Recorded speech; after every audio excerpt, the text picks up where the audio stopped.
With great power comes great responsibility. Compromise where you can. Where you can't, don't. Even if everyone is telling you that something wrong is something right. Even if the whole world is telling you to move. It is your duty to plant yourself like a tree, look them in the eye and say no. You move. Never step onto the battlefield of ideas unprepared. Before you enter the fray, you need a plan. And there's no better place to get one than right here on Tactics with host Caleb Colquitt. The Situation Room goes live now on News Radio 1440. Good evening, everybody, and thank you so much for being with us here on Tactics, where speech isn't violence, tolerance isn't love, and disagreement isn't hate. Thank you so much for being with us here on the show this evening, and as always on Wednesday, we do this every day, we'll do something a little different on Wednesday. We try to focus on things of a more spiritual nature. Before we do that, though, we are going to give our daily coronavirus update very quickly, so let's go ahead and look at the latest from the Alabama Department of Public Health. Now, you'll see here, with the new statistics, Alabama currently has 18,554 confirmed cases, 231,297 tested, 651 deaths, and exactly 1,900 hospitalizations. So you may notice that we do have testing today, which is good because yesterday you may remember that the data actually was not there. They actually had a big blank where the data was supposed to be, and so that was a little bit frustrating, but we do have stats, we do have the numbers for you today, and we can say that it looks as though that was just some kind of, rounding error or something, or they didn't get the data put in correctly. They were just launching a new site, so that's probably what that was about. Let's go ahead and look at some of the new cases. Now, if you'll go ahead and look at this, you'll notice that for the third day in a row, our new cases have been substantially down. And by the way, I won't rehash it because we talked a lot about this yesterday, but it appears as though we're following the same pattern as our neighbors, Florida and Georgia, who, when they originally started opening up, had a really big surge in new cases. And then right afterward saw a giant drop in those cases. And it looks as though that is exactly what is happening here. We're even lower than we were yesterday. Sunday, you could sort of chalk that up to being a little bit of an outlier because we tend to have less new cases on Sunday regardless. But that's even more true looking at the stats today. So it looks as though we're doing much better, at least on that front. Only 200, in fact, exactly 200 new cases today, which suggests that we're significantly below what was the quote-unquote the new normal before the shutdown ended, and so we were floating about at 250 new cases. Now we're even lower consistently for the past 3 days than what was considered the new normal back before the shutdowns ended. So very good news. We're doing extremely well this week on keeping our new cases to a minimum. And like I've said for a long time, the fact that the cases increased, and we haven't seen that this week, but last week, the fact that we had a big increase in cases, that's perfectly fine as long as we do not have an increase in hospitalizations and deaths that follow. As long as that does not coincide, really, even if there is increased hospitalizations, as long as it doesn't overwhelm the system, that's okay too. As long as we don't have deaths, that's the main thing. And despite all of the spikes that we saw over really the past 2 weeks, we never saw an increase in deaths. And we'll get to that in a second, but now it looks like even our new cases are not going up. Let's go ahead and take a look at the new testing in the state of Alabama. You may recall that we had no testing yesterday. It just, I guess, wasn't reported or something. But you can see now that today we had actually above average numbers of testing. When you span that out over the course of about 3 days, it's really not above average. It's actually somewhat mediocre, probably a little bit below average when you space it out over the past 3 days where we had virtually no testing. But it's still good that we had some. And as I've said for a while, part of the reason you may not have a ton of new testing is because you're not having new cases and thus not having new people that have symptoms and think that they need to get tested. So it's hard to really gauge whether or not the numbers are good or bad, because the fact that we are actually down in testing may be a good sign, because if that coincides with the rates that we've seen from our new cases, it probably just means that less people are getting sick and thus not opting to get the test. That seems to be the most likely explanation for why that is going on. So let's go ahead and look at the new hospitalizations for today. You can see the hospitalizations there, and you'll notice that we are down yet again. We were down a little bit, and we're still significantly below average on hospitalizations this week. So far, this has been a really, really good week for the state of Alabama in terms of numbers and stats. We only had 21 new hospitalizations today. That is 2 down from the 23 from yesterday. And granted, we probably saw a bit of a dip. You'll see there that on Sunday we had very few. I think we only had like 2 or 3. But on Sunday we had a little bit of a dip, which you could chalk up to the weekend, because again, it seems to be not as bad on the weekend. But if you look at the 3 days prior to that, even they were below average. And so we've been on significantly below average. We've been under 30 hospitalizations, floating around 30 hospitalizations. I think we actually had 32 on Thursday. But we've been floating around that 30 mark for a while, and now we're even significantly below that, getting almost below 20 today. So that's a really good sign. Let's go ahead and look at the most important stat that we have, the new deaths per day, and the one that is going to be most indicative of how we are doing. So you'll notice that last week we had a really big day on Saturday, which is very odd considering that usually deaths don't happen in large rates on Saturdays. Again, I never have been able to figure out exactly why that is. That's just how things go. But the deaths have been down on Sunday and Monday and Tuesday. So today we actually had only 2 new deaths. So, I mean, on deaths, we're actually low on our 7-day averages. We're low on our 14-day averages. And so there's no question that the state of Alabama is definitely moving in the right direction. The deaths rate has never been horrible, but now we're moving into the point to where it's so small, it's virtually insignificant, which is really, really good. That is definitely where we want to be. Obviously, it'd be better to have no deaths from this thing. But when it's statistically insignificant like that, then you're probably dealing with deaths that may or may not even be due completely to COVID-19. In other words, there were probably a lot of other factors that went into the fatality of the virus, which means that it's even more safe for people to go out, go about their lives, get back to some normalcy. So all around, just a fantastic week. We're looking really, really good on the numbers, and hopefully that means that we are going to get a sense of normalcy coming very soon, which I'm looking forward to. I mean, I had a slice of pizza for the first time in like 3 months the other day. So definitely looking forward to some level of normalcy. And I had to eat frozen pizza. It wasn't even restaurant pizza. And I ate at a restaurant for the first time this week in about 3 months as well. And so believe me, there's nobody more adamant to get back to a sense of normalcy than me. But it looks as though we are well on our way to doing this, to the point where, and I've been doing these every single day for about 3 months, I'm contemplating just moving to a weekly update. Maybe doing it just on Monday or just on Thursday. I haven't made that decision yet. I'll get back with y'all when I do.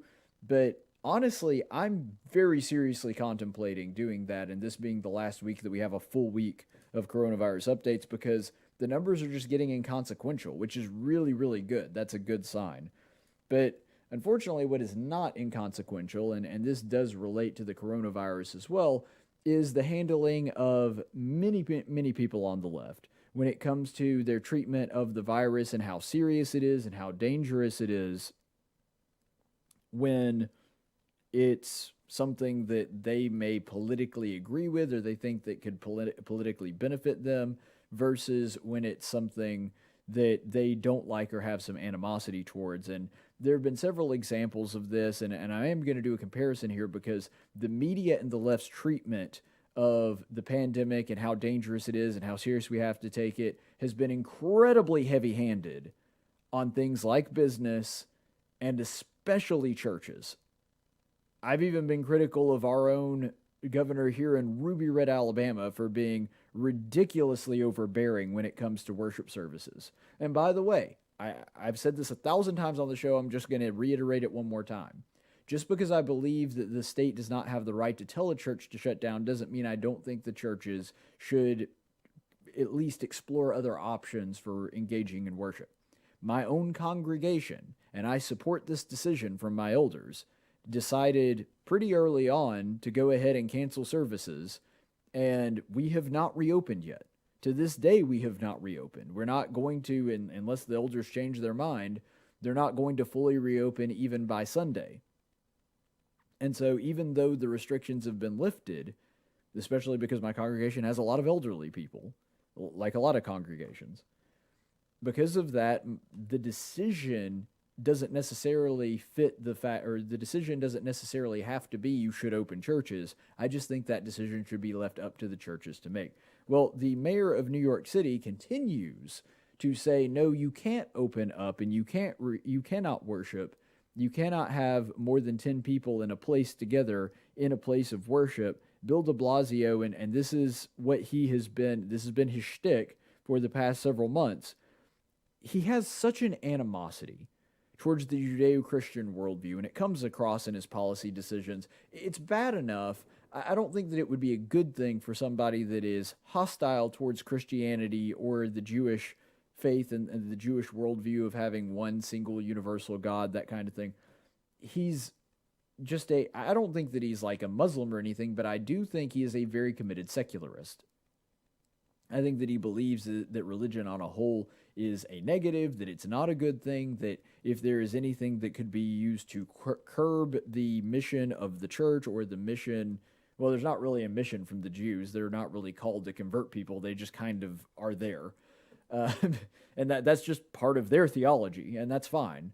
I think they're, missing the most important part of their religion, which is the fulfillment of the Jewish law in Jesus Christ, but nonetheless, no reason on chasing that rabbit right this second.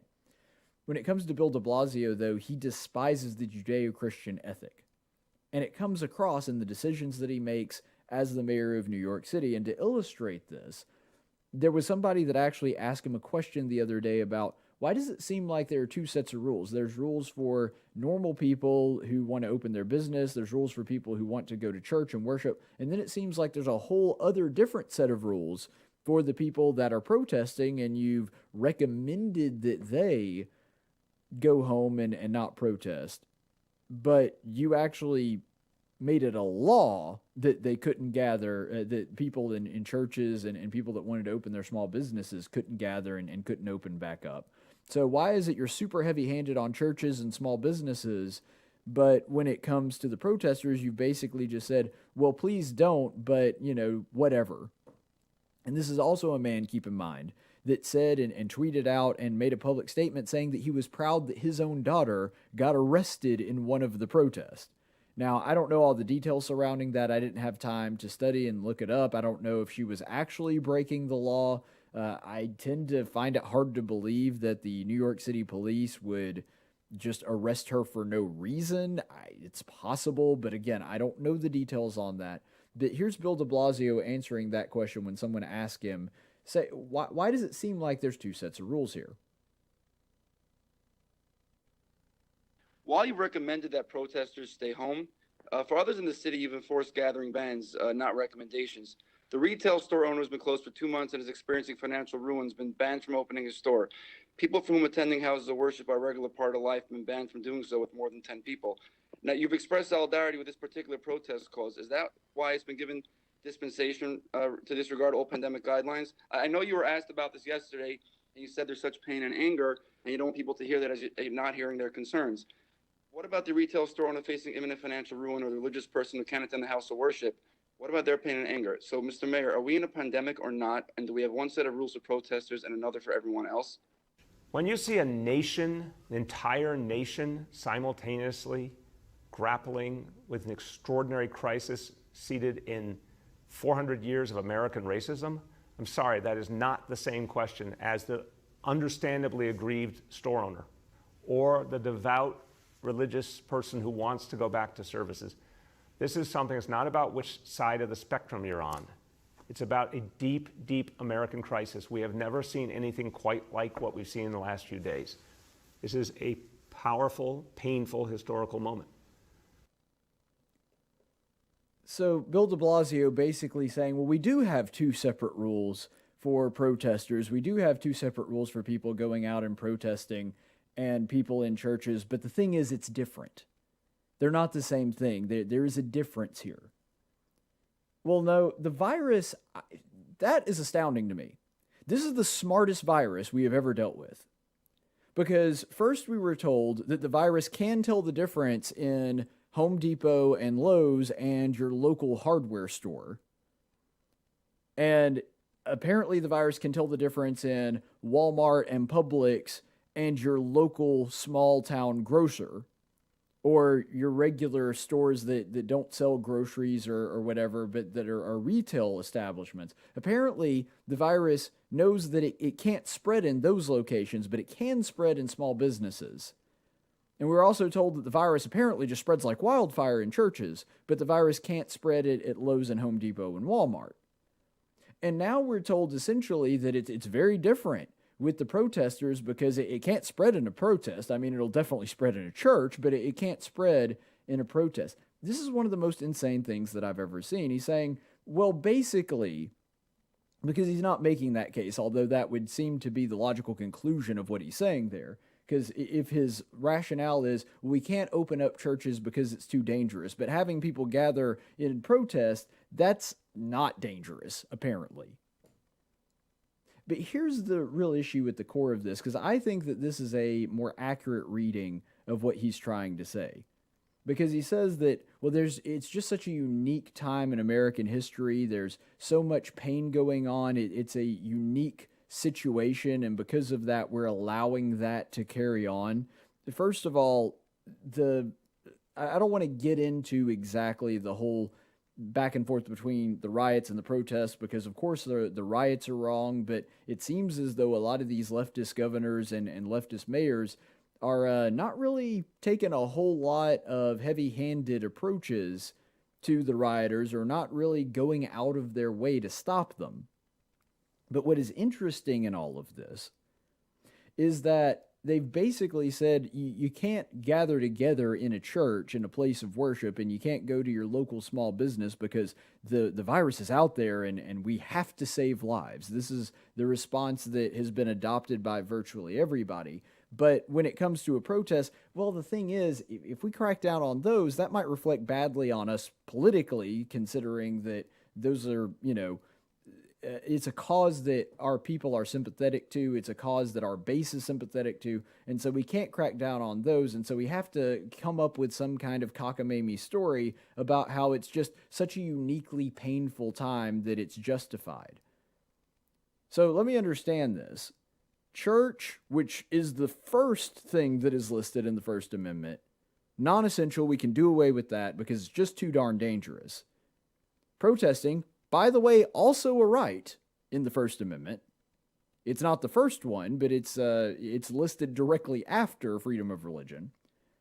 Well, that one we just have to give them a wide berth. And by the way, if it breaks out into riots and not peaceful protests, because by the way, remember that peaceable assembly is the wording of the Constitution. So the second that somebody smashes in a store window, the second that somebody assaults someone, it's no longer a peaceful assembly and thus loses its constitutional protection. But nonetheless, without delving too deep into that, that is an essential thing that we have to protect, and we have to just kind of let them do what they want because it's just such a uniquely painful thing. Well, do you think that not being able to see your relatives, if they're older, that's not painful, and that's not something that people are going to need church for? Besides, here's the thing, you don't get to make that decision. That's the issue that I really have with this. Mayor de Blasio, that is not your call to make. And here's the reason that it's not. This is the reason that people aren't supposed to be arbitrarily able to just take away a person's rights. Because maybe de Blasio's perception is that it is incredibly painful and it's a unique time in American history.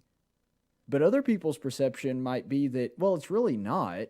But church, that's super essential. And so let's say that it were somebody like a Mike Pence, and I don't think Mike Pence would do this. I'm just using him as a person that's seen as a very religious person on the right. Let's say that Mayor Mike Pence was the mayor of New York City, and he decided, well, yeah, look, church is absolutely essential, but protest, not really.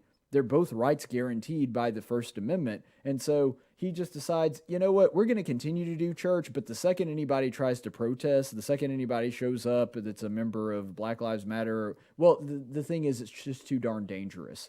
We're in a pandemic, and so your rights get suspended. That's not how this works. The mayor shouldn't have the right to tell a person that they don't have the right to peaceable assembly, and they should also not have the right to tell them that they cannot exercise their religion. Both of those rights are protected under the First Amendment. That's how this works. Elected officials don't get to pick and choose which ones you're allowed to do. Now, to the idea that this is just a uniquely painful moment in American history, and so you have to give them a wide berth when it comes to that. So pain is the thing that justifies it, I take it. Well, one of the most painful things people can go through is a funeral. And I tend to recall that Mayor DeBlasio, when there was a very large Jewish funeral going on for somebody that had been a leader in the Jewish community in New York City for a number of years, that he tweeted this out. So this is Mayor DeBlasio's Twitter. And you can see my message. Sorry. Hang on a second. My message to the Jewish community and all communities is this simple. That, guys, I'm incredibly sorry here. My monitor is messing up, and I'm literally having to read it backwards. Give me a second. My message to the Jewish community and all communities is this simple. The time for warnings has passed. I have instructed the NYPD to proceed immediately to summons or even arrest those who gather in large groups. This is about stopping this disease and saving lives, period. So, evidently, Mayor Bill de Blasio gets to just choose on a whim what event is painful enough to merit the risk of coronavirus. That when it's a bunch of Jews gathering together to honor a fallen leader of their community, that's just not painful enough. And so we're going to go ahead and arrest everybody that was out there with that one. We're going to go ahead and disperse that gathering because this virus is too violent. By the way, that was back at the end of March. But a bunch of people can get out and loot and riot and burn things down and burn cars and smash windows. Those guys, we've got to just kind of take a step back on. And by the way, my daughter that was out there doing the same thing got arrested, and I applaud her for doing that. It's abundantly clear to anybody with a brain that there is a massive double standard here. And as one more piece of evidence to this, check out this clip of Mayor Bill de Blasio on March 31st talking about churches and saying, if you do host a worship service, we will close you down permanently. Everyone has been instructed that if they see worship services going on, they will go to the officials of that congregation. They'll inform them they need to stop the services and disperse. If that does not happen, they will take additional action up to the point of fines and potentially closing the building permanently.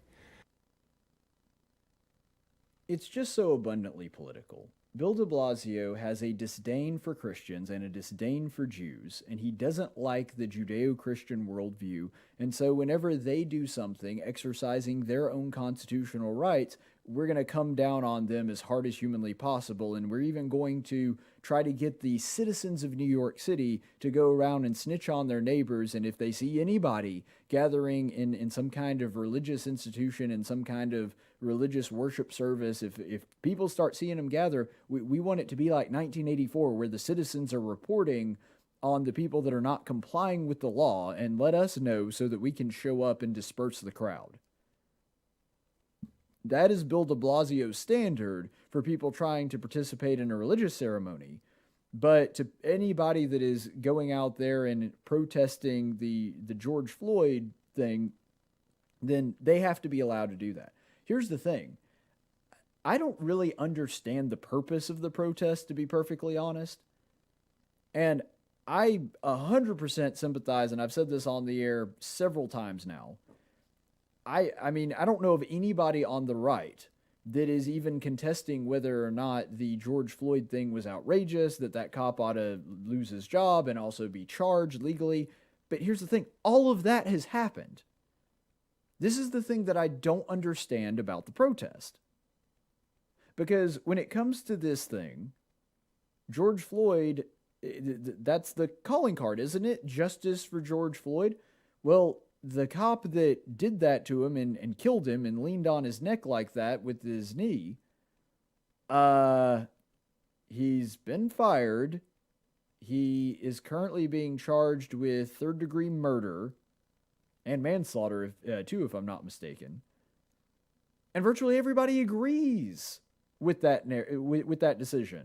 I don't know of anybody, right, left, whatever, and so they're going out and protest. Like, how do they think that justice is being misserved here? And I've protested a number of times. Like the March for Life, for example. If abortion were illegal in all 50 states, there'd be no reason for us to march. Like, if that were the case, there would be no reason for us to go out and do that. If, for example, with the Tea Party, which, I mean, is largely disbanded now for the most part. If what had happened with the Tea Party is that all of a sudden our taxes went down to 5%, 10% per person, and we had a flat tax or a fair tax, and our national debt were under control, the Tea Party would have no reason to march. I could go on and on with this all day. If at the Second Amendment rally, if they had no restrictions on their firearms, they also would have no reason to march. Like, the protest has to have a reason, and I can't figure out what this one's is. But apparently, despite that, Bill DeBlasio is saying, well, they've got to be able to march, which I don't think that he should stop them from marching. I just don't understand the difference. I was protesting myself. And granted, I was doing so more as a member of the media than a member of the group protesting, even though I believed with their cause. But I did that a couple months ago with the group Reopen Alabama. I was there with them. I was covering it as a member of the media, all of those things. And they tried to shut us down too. And I just don't understand the difference here. It really does blow my mind that that's what's going on here. But I really, with Bill DeBlasio specifically, I think it's just he despises the Judeo-Christian worldview and always has. I mean, he's been a pretty vocal critic of it in the past. I think that that's the case with him, but he's not the only one. He's just the biggest example of it.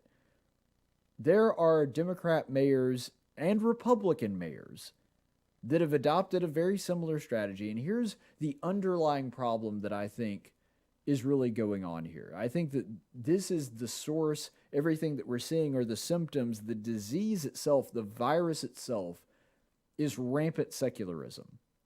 And this is something that is alive and well, not just in elected officials, but in the general populace, and sadly also in the church. That we have taken it to a point to where, because the thing is, churches would not have stayed shut down for this long if church people were actually doing what they should have done, in my opinion. Because I have no problem with the church staying shut down until my elders decide that we need to open it back up again. Now, I do think that they would be in error if they went, well beyond the limit. They would be actually derelict of their duty as elders. I don't think that it's reached that point yet. I think that there's, especially in the city where it's a hot zone right now, they're justified in doing so. But the fact that most people in the country, when they said, we're going to just close churches for a couple months, and everybody was just like, oh, that's fine. That disgusted me. And what really ticked me off is that there were actually Christians in the church that were saying, no, the government should be mandating that all churches close. And I'm like, do you hear yourself right now? Do you understand the kind of precedent that this sets? And the argument that I made then is playing out right before us in New York City. That The reason that I was concerned about Christians just rolling over and saying, no, it's fine if the government wants to shut down churches for a little while. That's okay with us. The argument that I made at the time is there are going to be people that are openly hostile towards Christianity that just decide, yeah, we just don't need to do church in the city anymore. Church is just too dangerous. Well, Bill DeBlasio opening up the city to a political cause that he is sympathetic to, but saying, no, we still can't have churches. We still can't go to worship. That's not going to happen in the city. It's just too dangerous, too risky. And he's basically admitting that it is a completely subjective standard that just, well, I perceive that there is some kind of pain and suffering here, and this is a cause that I resonate with, so we're going to allow that one to happen. All the churches and the businesses that I disagree with, that one has to stay shut. This is exactly what I warned people about. And I'm afraid that in the future, this precedent is going to be used again, to where a mayor or a governor or whatever can see a particular religious group that is teaching something that they don't like and just, okay, let's go ahead and shut them down. They're just too darn dangerous. Secularism has taken root inside the church, and that's where it's most dangerous. The idea that the highest power is the government. See, in Bill de Blasio's mind, politics is religion, and that's why a protest is more important than church. Because government is his God. And if government is his God, then protest would be kind of like a form of worship, and that's why to him, that takes precedence. And sadly, this kind of secularism, it's not this bad as Bill de Blasio is in most of the churches in America, but there were an awful lot of them that just decided, well, sorry, government says we can't do it. Okay, we're good with that. I mean, I'm for being obedient and living in peace as much as humanly possible. That's a biblical principle. But when someone is telling you you're not allowed to worship God, you got to draw the line there, I would think. Ultimately, if we allow ourselves to go down this road where we see earthly powers as the highest authority, where we see that which is taking place here in this world as, for example, with the government being able to feed people, clothe them, educate them, teach them what is right from wrong, be able to make decisions on things like family planning, health, parenting, all of those things, then we have essentially put government in the place of God, which is exactly what a secularist does.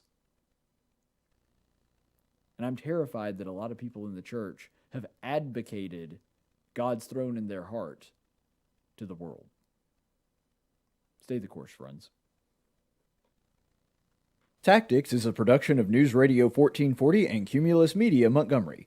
Opinions expressed on this program are those of the host and do not necessarily reflect the opinions of Cumulus Media or our business partners. Graphics by Jessica Dawson. Video production by Jackson Dean. Broadcast studio provided by Faulkner University. Location studio provided by the Dalreda Church of Christ.